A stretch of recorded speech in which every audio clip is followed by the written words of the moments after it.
ফেরেশতাদেরকে বললেন, তোমরা সবাই এখন আদমকে সিজদা করো।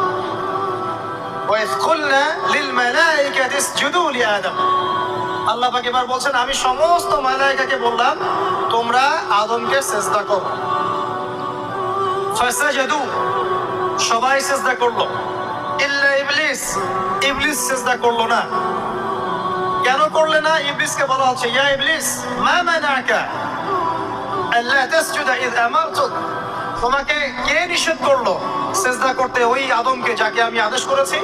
কে নিষেধ করলো? তখন ইবলিস বলছে, খলাকতানি মিন নার ওয়া খলাকতাহু মিন তিন, আমাকে সৃষ্টি করেছেন আগুন দিয়ে আর আদমকে সৃষ্টি করেছেন মাটি দিয়ে, আমি কিভাবে তাকে সিজদা করতে পারি? ইবলিস বলতে চাইলো যে আপনি যে বলছেন আদমকে সিজদা করো, আদম তো মাটির তৈরি, আমি তো আগুনের তৈরি, তাহলে আপনি ভুল বলছেন। নাউজুবিল্লাহ, আগুন কেন মাটির সামনে নত হবে?